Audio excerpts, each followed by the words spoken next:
I'll move on to the Blacklist now because they kind of tie together. As you said, Jovi has kind of zeroed out the timeline, so to speak. Like, everybody's back on an even ground, and we had seen not just this alliance with Jovi and the other teams, but we had kind of seen a friendship budding maybe between Captains Makazi of the Blacklist and Captain Stephen Kennedy of the Resurgence.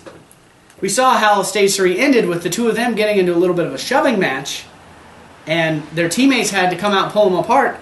Has Jovi now started a war between these two teams that were on maybe not friendly basis, but they were at least sportsmanlike to one another? Has he started a war here? Well, they were sportsmanlike earlier in the show, if you remember. In the competition, they certainly were very sportsmanlike in the matches, as they were matched up head-to-head. At an inconvenient time when they're trying to align against Chaos Nation, the three teams, two of them had to go against each other. In this case, it was the Blacklist and the Resurgence. And it's certainly up the ante. I think Jovi, showing that he's not trustworthy, inserted that little bit of doubt in the other team's heads. So now they don't trust each other. And the Blacklist clearly last year showed they were the better team.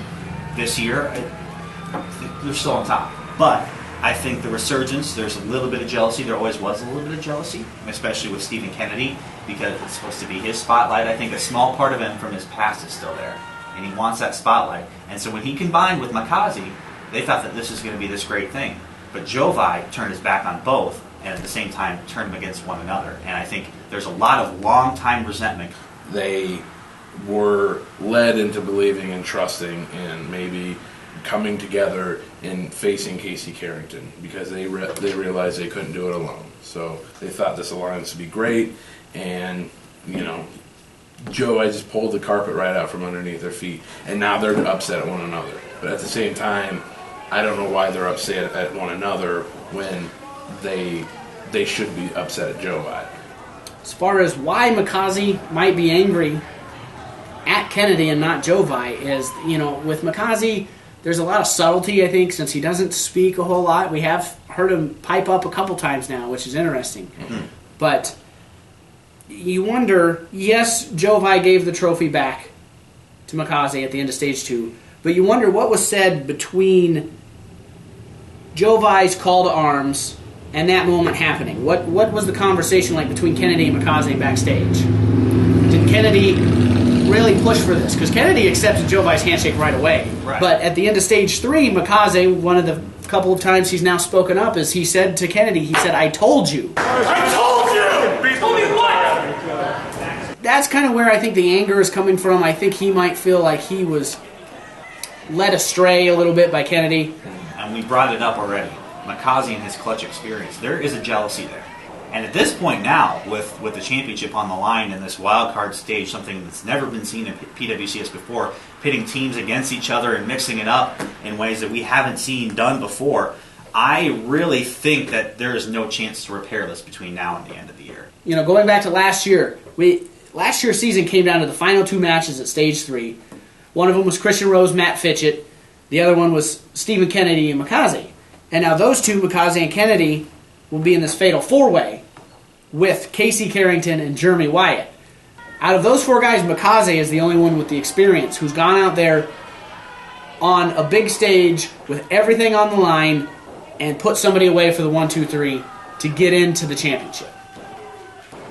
So, I mean, real briefly, how do you see that playing out, the clutch factor? It'll be a small factor, but with those four guys in the ring, we saw how Carrington and Wyatt tore into each other at the end of Stage 3. I think there's a lot left there between those two, and it might come down just again to Makazi and Kennedy, because Carrington and Wyatt may very well destroy one another. They might just eliminate each other from the match, and that's where it might come into play.